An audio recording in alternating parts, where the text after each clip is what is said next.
साथियों, सत श्री अकाल, जय भीम, नमस्कार, आदाब। आज मैं यहाँ इस समय सिंघू बॉर्डर पे हूँ और इस किसान आंदोलन में आज 109वां दिन है।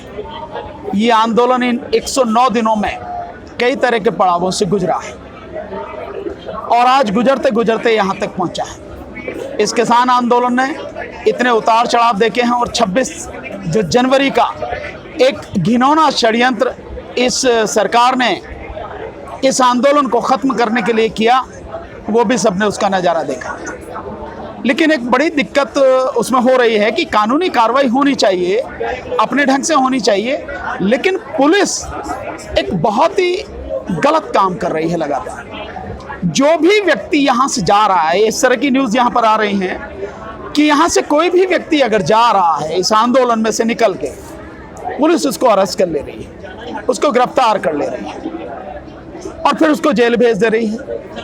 मतलब ये बड़ी एक अजीब स्थिति है कि कोई भी व्यक्ति जा रहा है, आप उसको गिरफ्तार करके जेल भेज दे रहे हैं। आप ये मान ले रहे हैं कि जो किसान आंदोलन में जा रहा है वो कोई अपराधी है और आप कानून को ताक पे रख के लोगों को परेशान कर रहे हैं। यहाँ तक कि लोगों को गुरुद्वारे तक भी नहीं जाने दिया जा रहा है, वहां भी अरेस्ट कर लिया जा रहा है, उससे पहले भी अरेस्ट कर लिया जा रहा है। ये बड़ी अजीब स्थिति है।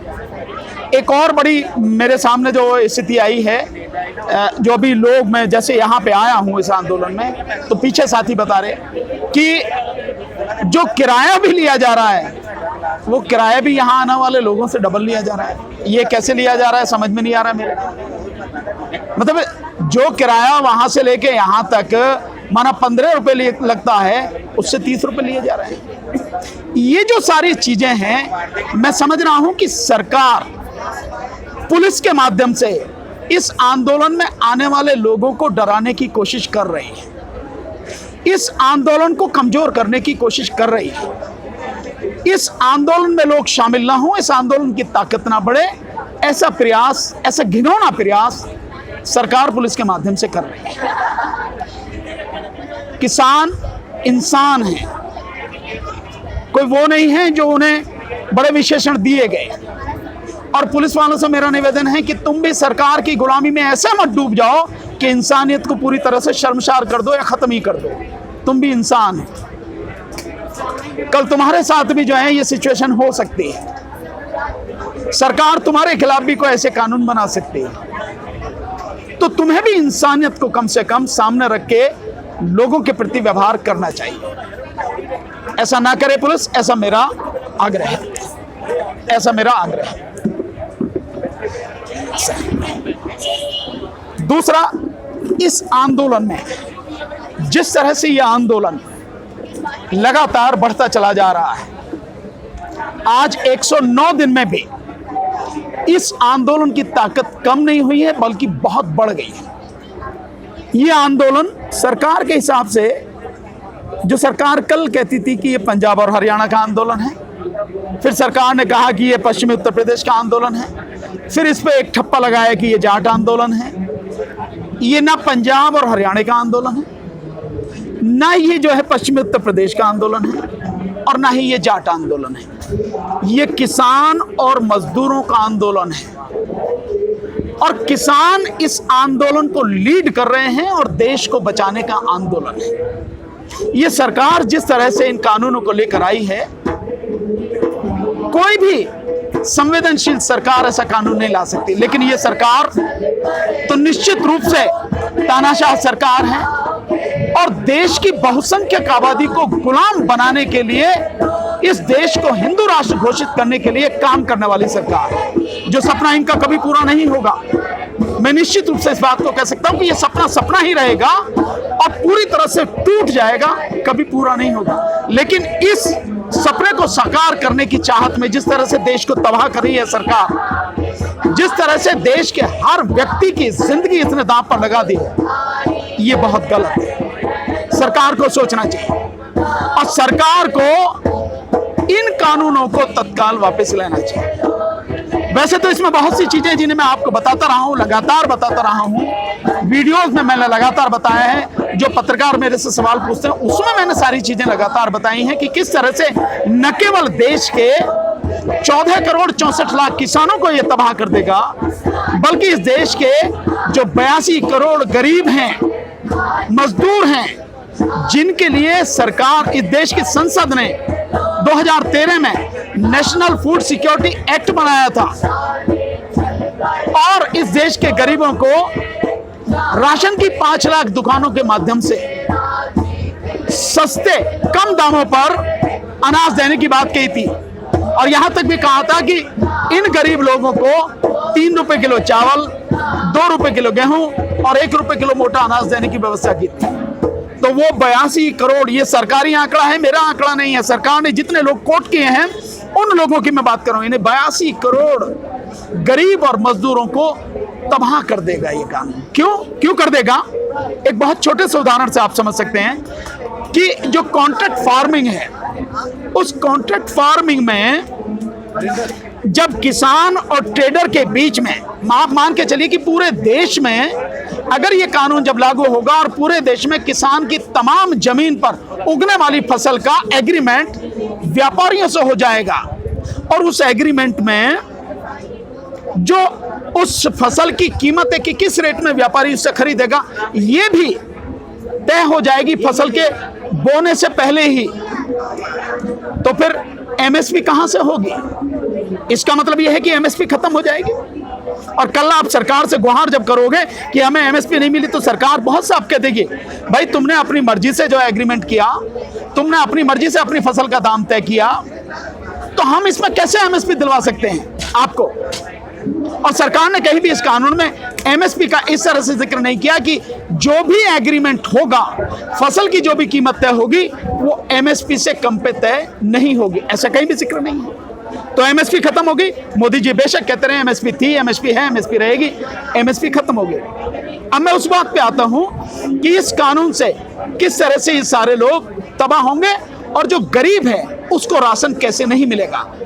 जब पूरे देश में सारी जमीन पर होने वाली फसल का एग्रीमेंट व्यापारी से होगा, तो जब फसल कट के आएगी सारी फसल व्यापारी के गोदाम में चली जाएगी। तो इन 82 करोड़ लोगों को, जिनके लिए 2013 में नेशनल फूड सिक्योरिटी एक्ट बनाया था, उनके लिए राशन की दुकानों पर देने के लिए अनाज कहां से आएगा सरकार के पास? कहीं अनाज नहीं हुआ, क्योंकि एग्रीमेंट के हिसाब से, इस कानून के हिसाब से सारा अनाज तो व्यापारी के गोदाम में चला जाएगा। इसका मतलब यह हुआ कि जो 82 करोड़ लोग हैं वो भूखों मरेंगे और सरकार यही चाहती है। सरकार जिस हिंदू राष्ट्र के एजेंडे पर काम कर रही है, उस हिंदू राष्ट्र के एजेंडे पर वो लोगों को इतनी बड़ी संख्या में गुलाम बनाकर ही काबू में रख सकती है। और गुलाम बनाने के लिए 2 चीज चाहिए, एक उनकी शिक्षा खत्म कर दो, तो सरकार ने शिक्षा खत्म कर दी, प्राइवेट कर दिया, सरकारी स्कूल कॉलेजों की हालत खस्ता हो गई। तो शिक्षा खत्म यानी ज्ञान खत्म, यानी जानकारी खत्म, और जानकारी खत्म तो आप अपने आप में कमजोर हो गए। दूसरा, लोगों का रोजगार खत्म कर दिया, और रोजगार खत्म, आमदनी खत्म, नौकरी खत्म, तो आर्थिक रूप से व्यक्ति की कमर टूट जाएगी, मतलब व्यक्ति अपने केवल पेट के लिए रह जाएगा। तो ये जो षड्यंत्र है पूरा, उस षड्यंत्र के तहत इन कानूनों को लाया गया है और इन कानूनों के माध्यम से 82 करोड़ गरीबों को तबाह करने की पूरी साजिश है। केवल किसान नहीं, 14 करोड़ 64 लाख किसान, 82 करोड़ गरीब, और कुल मिलाकर अगर देखते हैं वो छोटा व्यापारी जो खाद, बीज, पेस्टिसाइड, मशीनरी, ये सारी चीजें बेचता है, वो व्यापारी खत्म होगा। तो मतलब इसका यह हुआ कि इस देश में इस कानून के माध्यम से लगभग 120 करोड़ लोगों से ज्यादा की संख्या को पूरी तरह से तबाह करने और गुलाम बनाने के लिए कानून लाया गया। वैसे अगर देखा जाए तो जो प्राकृतिक न्याय की बात करते हैं, नेचुरल जस्टिस की बात करते हैं, हर वो कानून जिस कानून में अदालत का दखल रोका जाए, यानी उस कानून के तहत अगर कोई काम होता है तो कोई व्यक्ति अदालत नहीं जाएगा, ये रोक अगर लगाई जाए, अपने आप में ही वो कानून पूरी तरह से गैर कानूनी और गैर संवैधानिक है। और इस कानून में ऐसा ही है। इस कानून की जो धारा 22 है, वो धारा 20 है। धारा 20 में यही कहा गया है कि कोई भी व्यक्ति इस कानून के लिए अदालत में नहीं जा सकेगा। इसका मतलब यह है कि कानून गैर कानूनी, गैर संवैधानिक। मेरा एक सवाल है बहुत छोटा सा, अगर मोदी सरकार द्वारा लाए गए ये कानून सही हैं, ये मोदी सरकार द्वारा लाए गए कानून अगर लोगों की भलाई के लिए हैं, अगर सरकार की नीयत साफ है, तो फिर अदालत में जाने की रोक क्यों लगाई गई? अदालत में ना जाए कोई व्यक्ति, ऐसी रोक क्यों लगाई गई? सरकार को होना चाहिए कि कोई कहीं भी जाओ, हमने जो फैसला किया, अगर लगता है हमारा फैसला गलत है तो आप जाओ, अदालत में कौन सी दिक्कत है? नीचे जाओ कोर्ट में, ऊपर तक सुप्रीम कोर्ट तक जाओ, क्यों दिक्कत है? लेकिन अगर रोका गया है, इसका मतलब ये है सरकार की नीयत खराब है। और ये सच है कि इस मोदी सरकार की नीयत खराब है, क्योंकि जिस एजेंडे पर काम कर रहे हैं, ये नहीं चाहते कि कहीं से भी इस सरकार के काम में रुकावट आए। और अदालत में, माना अदालतें भी अब सरकार के हिसाब से काम कर रही हैं, पर कुछ जजेस तो ऐसे ईमानदार, इतने मजबूत हैं, इतने स्ट्रांग हैं, कानून इतना बढ़िया तरीके से समझते और लागू करते हैं कि सरकार के लिए दिक्कत खड़ी हो जाएगी, इसलिए अदालत में जाने से ही रोक दिया जाए, नंबर एक। और नंबर दो, जिस तरह से बात कही है कि इस जो एग्रीमेंट वाला कानून है, कॉन्ट्रैक्ट फार्मिंग का कानून है, उसकी धारा 18 के तहत एक बड़ी अजीब बात की गई है। बहुत मजेदार बात आप देखें कि एक व्यक्ति के हाथ में आपने हथियार दे दिया मेरी गर्दन काटने का, और उसने मेरी गर्दन काट दी और फिर कह दिया भाई इसके खिलाफ कुछ काम नहीं है, इसके खिलाफ कोई नहीं होगा। यही इस कानून के कॉन्ट्रैक्ट फार्मिंग के जो धारा 18 है उसमें है। क्या है उसमें? उसमें कहा गया है कि इस कानून के तहत राज्य सरकार, केंद्र सरकार, राज्य सरकार या केंद्र सरकार का कोई भी अधिकारी, एसडीएम, एडीएम, डीएम, कोई भी काम करेगा, कोई भी फैसला लेगा, उसके खिलाफ आप किसी अदालत में नहीं जा सकेंगे, उसके खिलाफ कोई भी कानूनी कार्रवाई नहीं होगी, ना तो सिविल सूट फाइल होगा, ना ही कोई फौजदारी मुकदमा उसके खिलाफ होगा, और ना ही किसी भी तरह की कानूनी कार्रवाई उसके खिलाफ होगी। इसका मतलब यह हुआ कि आपने अधिकारियों को खुली छूट दे दी, जो मन में आए करें, यानी अधिकारियों को इतना संरक्षण दे दिया। वो व्यापारी जिस पर अथाह संपत्ति है, वो पूंजीपति जिसके पास इतनी संपत्ति है कि उसको पता ही नहीं है, और उनके साथ में सरकार खड़ी है, देश का प्रधानमंत्री खड़ा है, पूरा शासन प्रशासन खड़ा है। ऐसे लोगों के हाथ में, ऐसे लोगों के सामने आपने एक गरीब और मजबूर किसान को छोड़ दिया। जिंदा रह पाएगा वो, या पूरी तरह से तबाह हो जाएगा? बिल्कुल तबाह हो जाएगा। ऐसा ये कानून है। तो जो कानून अधिकारियों को खुली छूट देता हो कि वो कुछ भी कर दें तो कोई दिक्कत नहीं है, ठीक इसी तरह से ऐसा समझे आपको कि जब कोरोना काल में मई में, शायद 24 या 25 मई के आसपास की बात होगी, जब 17 मई तक ये 20 लाख करोड़ का झुंझुना पकड़ाया था इसने, उसके नाम पे कि ये सपोर्ट कर रहे हैं देश के लिए, एक वो लेके आए हैं मोदी जी सपोर्ट करने के लिए 20 लाख करोड़ से ज्यादा का पैकेज लेके आए हैं। उसके बाद में 5-7 दिन बाद एक मीटिंग करी थी वित्त मंत्री ने उनके साथ में, जो बैंक के लोग हैं उनके साथ में, और बैंक वालों को खुली छूट दे दी थी कि आप जिसको जो लेन देना है दो, जो भी शर्तें हो दो, आपको घबराने की जरूरत नहीं, आपके खिलाफ में कोई कार्रवाई नहीं की जाएगी। इसका मतलब साफ है कि आपने जिसको ये छूट दे दी कि तुझे जो करना है कर, तेरे खिलाफ कोई कार्रवाई नहीं होगी, तो बेईमानी होगी, लूट होगी, भ्रष्टाचार को आपने खुली छूट दे दी। तो ये वो सरकार है जो भ्रष्टाचार मुक्त भारत की बात करती है और पूरी तरह से भ्रष्टाचार में खुद डूबी है और भ्रष्टाचारियों को पैदा कर रही है, भ्रष्टाचार को बढ़ावा दे रही है। ठीक इसी तरह से इस कानून के तहत सरकारी अधिकारियों को, कर्मचारियों को पूरी छूट दे दी गई है, और यह भी कह दिया गया कि उनका जो फैसला, यानी डीएम का फैसला या एडीएम, इनका फैसला लास्ट होगा, और वो ऐसे होगा जिस तरह से भारतीय जो कानून है उसकी सीपीसी यानी सिविल जो प्रोसीजर कोड है, दीवानी प्रक्रिया संहिता, जो उसके तहत जो फैसला होगा उसको लागू होगा, जो डिक्री होगी उसकी तरह से मानी जाएगी। यानी सीपीसी के तहत आप उसको मान कर रहे हैं, लेकिन सीपीसी के तहत किसी भी जज को उस पर मतलब हस्तक्षेप करने का अधिकार नहीं है, वो उसके कोई मुकदमे देखने का अधिकार ये है।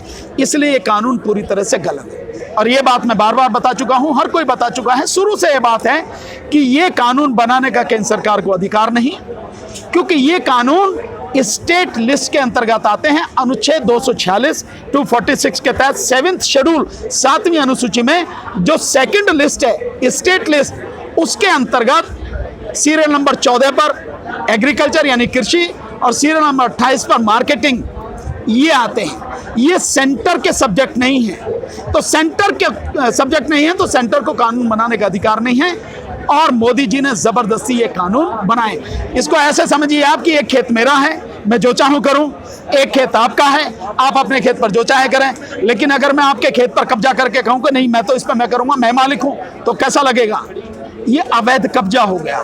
और इसी तरह से ये सरकार इस देश में ये कानून लाके इसको तबाह करना चाहती है, और केवल इसके पीछे इतनी इंटेंशन नहीं है, राज्य सरकार का अधिकार छीनकर कानून बनाना, इस देश का जो संघीय ढांचा है, फेडरल स्ट्रक्चर है, उसको भी खत्म करने का एक षड्यंत्र है। जैसे इस सरकार ने जीएसटी बनाया और जीएसटी बनाकर जो स्टेट को टैक्स कलेक्ट करने का अधिकार था, उसके माध्यम से सेल टैक्स के माध्यम से उस सबको इकट्ठा कर दिया। तो इकट्ठा तो कर लिया सेंट्रल गवर्नमेंट ने, और स्टेट गवर्नमेंट का जो हिस्सा था वो अभी तक उसे दिया नहीं है।